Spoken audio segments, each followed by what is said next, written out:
Okay అండి. Thank you Vamshika గారు.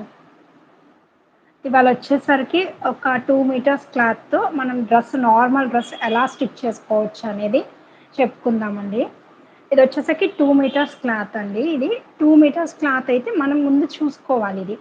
మనకి లెంత్ ఎంతొస్తది, ఎటు సైడ్ నుండి మెజర్ చేసుకుంటే మనకి లెంత్ పొడవొస్తది, ఎటు సైడ్ నుంచయితే లెంత్ కరెక్ట్‌గా ఉంటదని చూసుకోవాలి. ఇట్లా ఫోల్డ్ చేసినప్పుడు ఇక్కడ లెంత్ అనేది మనకి తక్కువొచ్చింది చూడండి. ఇంతే వచ్చింది లెంత్ అనేది. ఇంత తక్కువ లెంత్ అంటే మనం అసలు డ్రెస్ అనేది యూజ్ చేయం కాబట్టి ఇంకొక వైపు అనేది చూసుకోవాలండి. ఇటు సైడ్ ఇలా లాంగ్ ఫోల్డింగ్ చేస్తే మనకి డ్రెస్ లెంత్ పొడవనేది ఎక్కువొచ్చింది.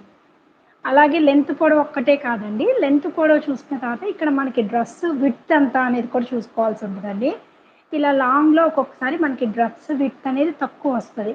అది కూడా ఒకసారి చూసుకోవాల్సుంటది. డ్రెస్‌లో చూసుకోవాల్సింది ఈ 2 మెజర్‌మెంట్సేనండి. ఇదొచ్చేసరికి 2 మీటర్స్ క్లాత్ అండి నేను తీసుకుంది. ఫోల్డింగ్ అనేది ఇట్లా 4 మడతల మీద